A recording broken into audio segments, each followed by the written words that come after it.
चाहिँ हामीले चलाइराखेकै वार्पिङ मसिन हो। यसमा चाहिँ टोटल यो 12वटा काठहरू छ। यसमा यो नटहरू पनि रहेको छ। यो चाहिँ तपाईँले खोलेर गर्दा चाहिँ सजिलो हुन्छ। तपाईँलाई खोलेर यसरी नै राख्नुभयो भने चाहिँ ठ्याक्कै यो 12वटा नै हुन्छ। अनि यो यहाँनिर यो किलाहरू यो भएको चाहिँ यो हामीले वार्पिङ गर्दाखेरि धागो अड्डाउनलाई हो।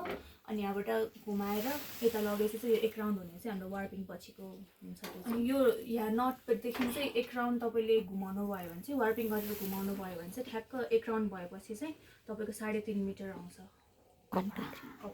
यो चाहिँ हामीले सधैँ चलाइरहेको हामीले साडीहरू सल थान कपडाहरू वार्पिङ गर्ने मेसिन चाहिँ यही हो होइन हाम्रो चाहिँ।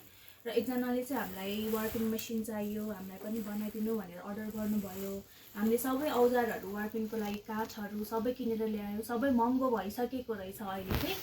र हामीले बनाउने मान्छेलाई पनि भन्यौँ। बनाउने बेलामा चाहिँ उहाँले चाहिँ के भन्नुभयो भन्दा उहाँले चाहिँ नभ्याउने भयो। कामदारहरूको चाहिँ अहिले एकदम कमी भएकोले यो वार्पिङ मेसिन बनाउन भ्याउनु भएन। र हामीले चाहिँ उहाँलाई यही दिँदैछौँ अहिले हालको लागि। र हामी चाहिँ अहिले अरू नयाँ नै आफैले बनाएर फेरि पनि त्यसलाई चलाउने छौँ।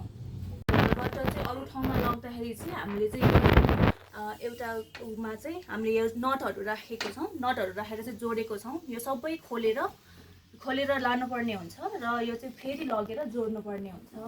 नटहरू चाहिँ सबै जोड्नुपर्ने हुन्छ। र यता यसको यो अडाउनेहरू पनि सबै जोड्नुपर्ने हुन्छ।